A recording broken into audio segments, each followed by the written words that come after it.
Hi everyone, welcome back to my channel ఇక్కడ ఎలా with Gautam. నేను ఈరోజు ఆస్ట్రేలియాలో మన స్టూడెంట్ అకామిడేషన్స్ ఎలా ఉంటాయో చూపిస్తాను. చాలామంది మన వ్యూవర్స్ అడిగారు అకామిడేషన్ ఎలా ఉంటుంది, ఎంత రెంట్ కడుతున్నారని. ఈ ఫ్యాక్ట్స్ అన్ని కూడా నా ఫ్రెండ్ ప్రకాష్ అడిగి తెలుసుకుందాం.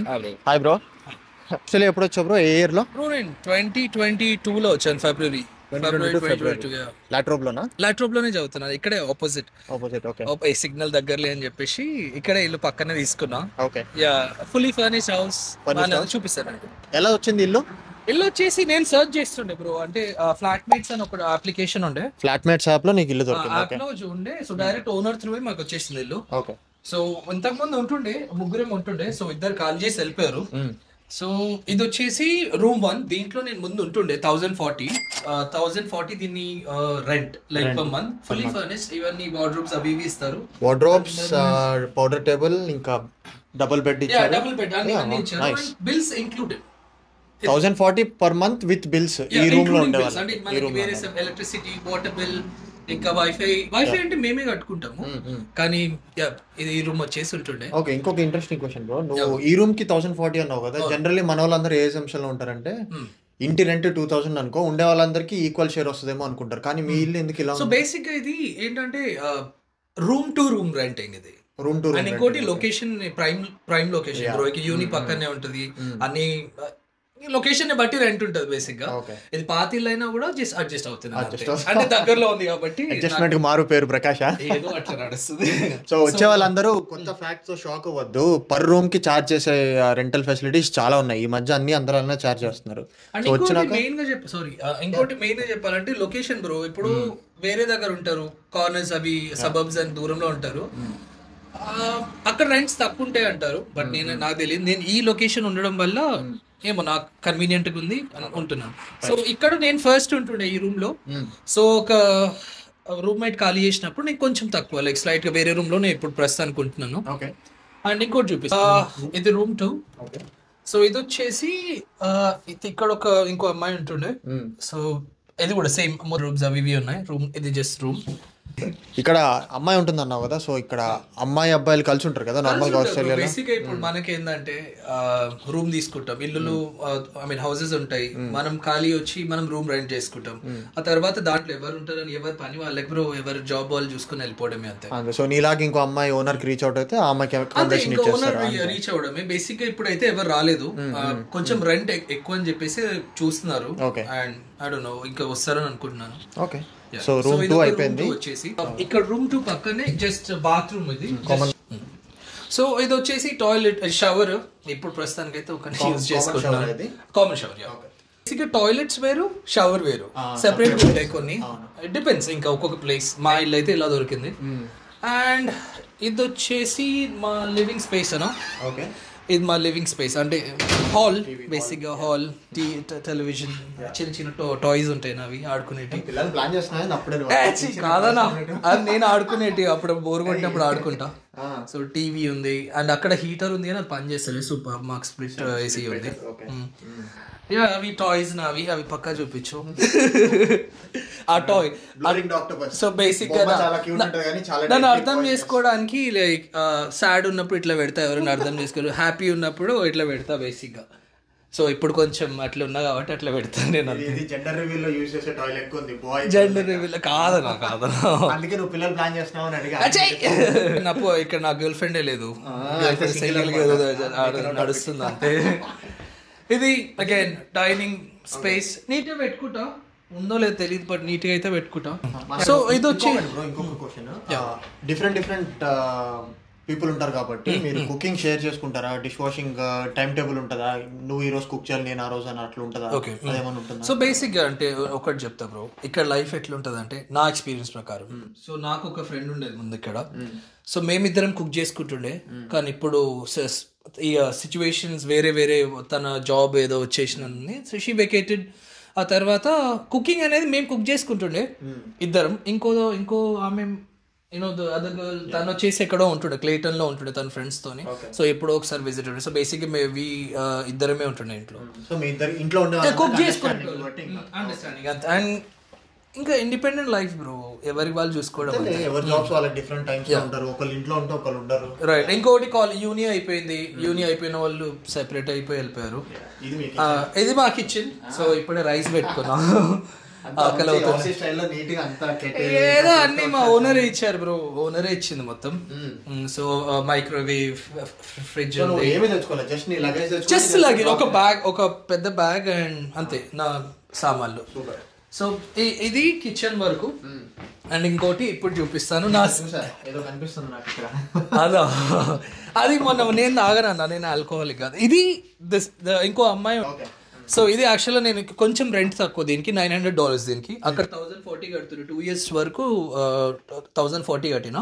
అట్లా అన్నిటికంటే పెద్ద రూమ్ ఇది ఉంది, దీనికి ఇది పెద్దది కాదు, ఏమో మరి వార్డ్రోబ్స్ లేవు.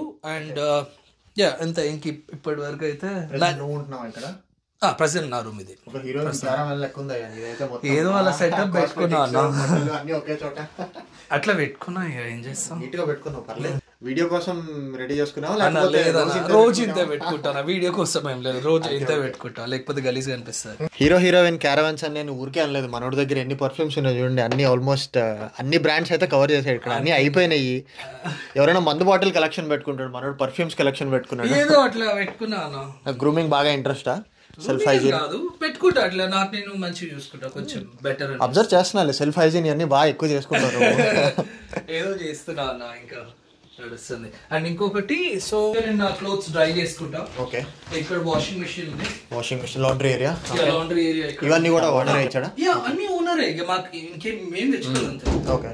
ఇది ఒకటి. అండ్ ఇక్కడ టాయిలెట్ ఉంది, toilet separate. Okay, separate toilet. So separate toilet. ఇంటికి ఎన్స్వీట్ ఏం లేదు కదా? లేదు. ఓకే. లేదు. సో ముందు అపార్ట్మెంట్ లో ఉంటుండే నేను. ఆ అపార్ట్మెంట్ లో అంటే ఒక 2-3 months ఏమో ఉండే అక్కడ. ఓకే. లైక్ ఇప్పుడు ఇంటికి రిపేర్స్ వస్తే ఎట్లా బ్రో, మీరు ఎవరిని కాంటాక్ట్ చేస్తారు? ఇంటి రిపేర్స్ అంటే ఇప్పుడు లైక్ ఏమన్నా మీరు చేయి గట్టికి తగిలి, ఇక్కడ అన్ని డమ్మీ గోడలు కదా, చేయి గట్టి తగిలి. నేను యాక్చువల్లీ అక్కడ గుద్దేశాను. అక్కడ చూస్తే అక్కడ ఒకటి డామేజ్ ఉంది, నేను చేపిలేదు. ఇక్కడ డామేజ్ ఉంది, ఇది గట్టిగా తగిలిందా? ఈ చిన్న హోల్ ఒక్కటి ఫిల్ చేయడానికి వీళ్ళు ఆల్మోస్ట్ $700 తీసుకుంటారు. మా ఇంట్లో ఇంతకుముందు అయింది, నేను చేయించాను, అట్లా తీసుకున్నారు చార్జ్. ఇది back yard. Wow. Back yard. ఇంకా నా వెనకాల గ్రానీ హోమ్ అంటారు. సో వాడు సెపరేట్ గా వాడు రెంట్ చేసుకున్నాడు, మనకి వాడికి సంబంధమే ఉండదు. కాకపోతే ఎలక్ట్రిసిటీ బిల్స్ వచ్చేసి అప్పుడప్పుడు అంటే మాకు $300 వరకు ఇంక్లూడింగ్. 300 బిల్ దాటింది అనుకో, వాటర్ బిల్, ఎలక్ట్రిసిటీ, అవి దాటితే కొంచెం ఎక్సెస్ అమౌంట్ ఏదైనా ఉంటే స్ప్లిట్ చేసుకోవాలి. ఎంతమంది అయితే ఉంటారో వాళ్ళతో స్ప్లిట్ చేసుకుంటుండే. రీజనబుల్ డీల్ యాక్చువల్లీ, నీకు చాలా బాగా వచ్చింది. బేసిక్ ఇక్కడ నేను ఉండడానికి రీజన్ లొకేషన్ అన్న. లాటరల్ లో చదువుతుండే కాబట్టి జస్ట్ ఎంత 1 kilometer కూడా ఉండదు యూనివర్సిటీ. ఓకే. ఇక్కడ నుంచి ఈజీ. చాలా ఇళ్లలో ఉండే వాళ్ళే బ్యాక్ యార్డ్ మెయింటెనెన్స్ చేసుకోవాలి, back and front yard and nature strip. కానీ మీకు ఇక్కడ ఎట్లా? సో బేసిక్ అన్ని ఓనరే చెప్పిస్తారు బ్రో, మనకి సంబంధం లేదు. సో గార్డెనింగ్, క్లీన్నెస్, ఏమైనా డ్యామేజ్ అయితే ఎక్స్టీరియర్ ఏమైనా ఉంటే కనుక ఓనరే చెప్పిస్తారు, మొత్తం ఓనరే చూసుకుంటారు. లేదు బ్రో, అది వెనకాల టోనీ అని ఉంటాడు, చైనీస్. కాకపోతే ఇక్కడ బాగున్నాయి, ఆస్ట్రేలియానే కానీ అది వాడిది. ఇది వచ్చేసి సిమిలర్ నీ దగ్గర ఉండే కదా ఇంతకు ముందు కార్, ఏమైంది? అది మొన్న రీసెంట్ గా ఇంజిన్లకి వెళ్ళి పొగలు వచ్చినాయి, అది తెలీదు, నడుపుతుండే ఏదో లీకేజ్ అయింది, కార్లకి లీకేజ్ అయింది. నేను అబ్బాయి ఎవడైతే నాకు అమ్మాడో వాడికి నేను కాల్ చేసి ఇలా లీక్ అవుతుంది, రీసెంట్ గా తీసుకున్నాను కొత్త కార్ నీ దగ్గర అంటే, వాడు అదే కూలెంట్ అయిపోయింది, వాటర్ ఫిల్ చేశాను. ఆ తర్వాత ఏమో తెలీదు, ఒక 3 days తర్వాత రిపేర్ కి తీసుకెళ్తుంటే ఇంజిన్ లోకి వెళ్ళి పొగలు వచ్చినాయి. ఆ పొగలు రాగానే ఇంకా నేను కార్ ఆపేసాను. సో ఆర్ఏసీవి ఇన్సూరెన్స్ వాళ్ళు ట్రక్ లో తీసుకెళ్లి ఆడ వదిలేసాను వాడి దగ్గర. వాడు ఇప్పుడు ప్రస్తుతానికి రీప్లేస్మెంట్ కి ఇచ్చాడు యూజ్ చేయడానికి. సో దీంట్లో ఇంకా ప్రస్తుతానికి అయితే పార్ట్ టైం జాబ్ చేస్తున్నా. ఫుల్ టైం వచ్చేసి కొంచెం సిచ్యువేషన్స్ వల్ల నేను ఫోకస్ చేయలేకపోతున్నా. ఇప్పుడు చూస్తున్నా, అన్ని అప్లై చేసిన, కొన్ని జాబ్స్ వచ్చినాయి. కాకపోతే బాలరాట్ వేరే లొకేషన్స్ లో వస్తున్నాయి, రీజనల్ ప్లేసెస్ లో. నాకు మెల్బర్న్ వదిలి వెళ్ళాలని లేకుండే, కాకపోతే ఇప్పుడు మెల్బర్న్ లోనే చూస్తున్నా. వస్తుంది బ్రో, సిచ్యువేషన్ టైట్ ఉంది యాక్చువల్లీ. వీసాలు ఉంటే తప్ప ఇట్లా, వీసాలు లేకుండా జాబ్స్ అయితే ఇట్లా. ఆ కష్టం బయట ఎవరికి తెలియదు అన్లెస్ నువ్వు ఫేస్ చేస్తే తప్ప. నువ్వు ఆ సిచ్యువేషన్ లో ఉన్నావు, but you'll get there. And ఇంకోటి ఏంటంటే ఆనెస్ట్గా చెప్పాలంటే నేను సీరియస్ గా అప్లై చేస్తలేదు, అది నేను ఆనెస్ట్ చెప్తున్నా. చేస్తా, ఇప్పుడు స్టార్ట్ చేస్తా, ఈ రోజు స్టార్ట్ చేద్దాం అనుకుంటున్నా. వస్తుంది, నీకు ఎలాగో టీఆర్ వచ్చింది కాబట్టి. ఇప్పుడు నేను వర్క్ వీసా మీద ఉన్నా, సో అది నడుస్తుంది ఇప్పుడు. రైట్. ఓకే, జాబ్ ఎత్తుకుంటున్నావు బ్రో, నువ్వు ల్యాట్రోబ్లో ఏ మాస్టర్స్ చేసావు అండ్ ఏ టైప్ ఆఫ్ జాబ్స్ ఎత్తుకుంటున్నావు నువ్వు? ఓకే, సో నేను చేసింది మాస్టర్స్ ఆఫ్ మార్కెటింగ్ అన్న. Masters of marketing. Master marketing. నీకు ఇండియాలో బ్యాచిలర్స్ ఏం చేస్తుండే? నేను బ్యాచిలర్స్ బీబీఏ చేసినాను. నేను ఎస్ఆర్ఎంలో చేశాను చెన్నైలో. ఓకే. సో ఆ తర్వాత వర్క్ చేసిన కొంచెం, ఆ తర్వాత ఫ్యామిలీ బిజినెస్ లో ఉన్నాను, ఆ తర్వాత ఇక్కడికి వచ్చినాను ఇప్పుడు. So master marketing and specialization వచ్చేసి ఇంటర్నేషనల్ బిజినెస్. ఇంటర్నేషనల్. సో అది చేశాను. ఏ కైండ్ ఆఫ్ జాబ్స్ ఎత్తుకుంటున్నావు ఇప్పుడు? మార్కెటింగ్ కన్సల్టెంట్, మార్కెటింగ్ కోఆర్డినేటర్ ఇవన్నీ చూస్తున్నాను. కాకపోతే అవి హైయర్ పొజిషన్స్. చూడాలి నేను ఎట్లా స్టార్ట్ చేయాలి. మార్కెటింగ్ ఎగ్జిక్యూటివ్ నుంచే స్టార్ట్ చేద్దాం అనుకుంటున్నా. చేసి అండ్ దెన్ పిఆర్ ఇవన్నీ చూసుకోవడానికి కొంచెం ఆలోచిస్తున్నా. అంటే పిఆర్ తీసుకోవాలా వద్దా అన్న డైలమాలో కూడా ఉన్నా. కానీ నీకు మోస్ట్లీ నువ్వు అప్లై చేసే కంపెనీస్ వాళ్ళందరూ నీకు వీసా అడుగుతూ ఉండొచ్చుగా. వీసా వర్క్ అంటే ఇప్పుడు అప్లై చేసినప్పుడు బేసిక్గా వీళ్ళు అడుగుతున్నారు పిఆర్ ఉందా, సిటిజన్షిప్ ఉందా. ఇప్పుడు లెట్స్ సే ఇప్పుడు బ్యాంక్స్ ఉన్నాయి కదా, సో బ్యాంక్స్ లో కొన్ని పొజిషన్స్ నేను అప్లై చేసినప్పుడు పిఆర్ సిటిజన్షిప్స్ అడుగుతున్నారు. సో అంటే నాకు తెలీదు హౌ ఇట్ గోస్ అని చూడాలి. ఇంకా వచ్చిన తర్వాతే నేను ఏమైనా చెప్పగలుగుతా. నెక్స్ట్ వీడియోలో ఏమైనా ఉన్నప్పుడు చెప్తాను నేను. సో ఈ రోజుకి అయితే will just okay, job market అయితే బాగాలేదు కానీ వస్తుంది bro, but don't get disappointed. ఇప్పుడు సిచ్యువేషన్ బెటర్ అవుతుంది. అండ్ ఇందాక ఒక మంచి పాయింట్ చెప్పావు, కార్ ఇన్సూరెన్స్ అని. వచ్చే స్టూడెంట్స్ అందరూ కూడా గుర్తుపెట్టుకోండి, కార్ తీసుకుంటే కంపల్సరీగా కాంప్రహెన్సివ్ ఇన్సూరెన్స్ తీసుకోండి. అది మంత్లీ మీకు అరౌండ్ $140 పడుతుంది. దానివల్ల అడ్వాంటేజెస్, ఇప్పుడు మనోడు కాంప్రహెన్సివ్ ఇన్సూరెన్స్ ఉంది, కార్ డ్యామేజ్ అయింది, వాళ్ళే రీప్లేస్మెంట్ కార్ ఇచ్చారు వాళ్ళు కొత్తది రిపేర్ చేసేదాకా. సో మీకు అలా యూస్ అవుతుంది. ప్లస్ మీరు యాక్సిడెంటల్గా వేరే వాళ్ళకి టచ్ చేసినా, వేరే వాళ్ళు మీకు టచ్ చేసినా మీకు యూస్ అవుతుంది. And natural calamities like hail storms వీటన్నిటి నుంచి కూడా మీకు కవరెన్స్ ఉంటుంది అది. సో కంపల్సరీ ఇన్సూరెన్స్ తీసుకోండి అండ్ డ్రైవ్ సేఫ్. సో ఇది ఈరోజు మన స్టూడెంట్ అకామిడేషన్ వీడియో. మీకు ఏమన్నా ఇందులో డౌట్స్ ఉంటే కింద కామెంట్ చేయండి, నేను ఆ కామెంట్స్ అన్నిటిని అడ్రస్ చేయడానికి ట్రై చేస్తాను. Please subscribe to my channel. Until then, bye bye.